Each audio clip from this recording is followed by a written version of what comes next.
Suryakumar Yadav chose to make an absolute statement in the aftermath of the India versus Pakistan Asia Cup 2025 game when he chose not to shake the hands of any of the Pakistan players when the game was done. After the match was over, all Sky did was shake the hands of his partner Shivam Dube and they just quietly walked off the field.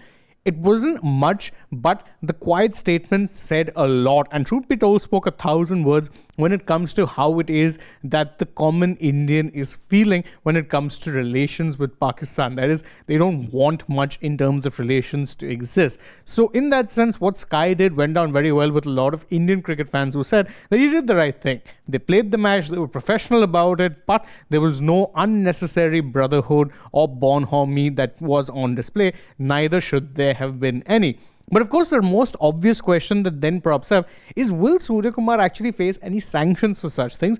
Remember, there have been instances in the past whereby something that has seemed or perceived to be political has gotten Indian players into trouble. And it's not just Indian players, it's true for a lot of other players as well.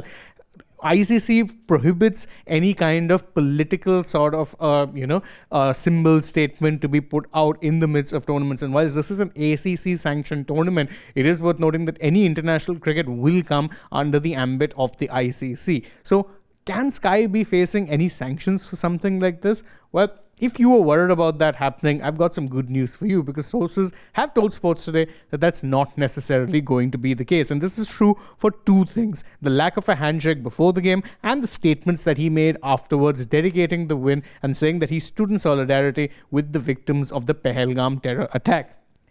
Now, it is worth noting that the source has told Sports Today that, look, there have been other cricketers in the past who have made similar statements and have then not been sanctioned. And this is true. You have seen players make tributes or say that, we're dedicating this to so-and-so person or to the victims of such and such crime. That has happened a lot.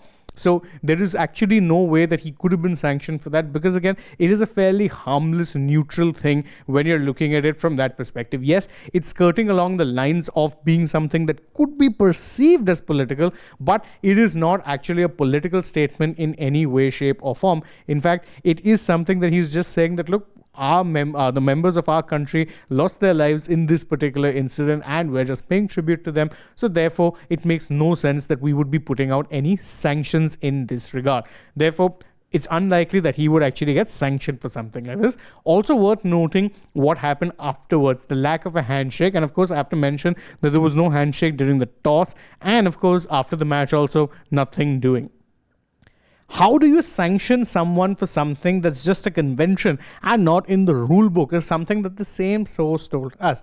It's something that is a convention. It's not in the rule book. And this is actually correct. Nowhere in the rule book does it say that, look, you need to be shaking hands with your opponents thereafter, or you need to be shaking hands at the toss. The handshake at the toss is a convention that has long since been adopted by these cricketers. But if it doesn't happen, it's not actually against the rules. It's against, you can argue that, maybe not be fully in the spirit of the game, but it's not against the rules. Same for the handshake after the match. There's no rule that says you have to be shaking your opponent's hands. It's just a convention that has been adopted over years and years of playing the sport. So if they choose not to do this, yeah, it might seem unsportsmanlike. The context of that, of course, goes much deeper than just sports, but more importantly, it isn't against the rules.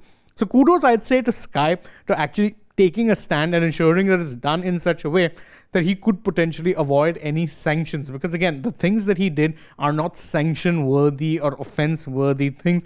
They are simply being done to pay some tribute and send a clear-cut message while staying within the rules. But what were your thoughts on Sky's gestures? Did you like it? Did you love it? You can let us know that in the comments below. And don't forget to like this video, share it with your friends, subscribe to the channel, tap the bell icon. Follow us also on social media. We're on Instagram, Twitter and Facebook. And stay tuned to Sports Today for more such videos from the world of sport.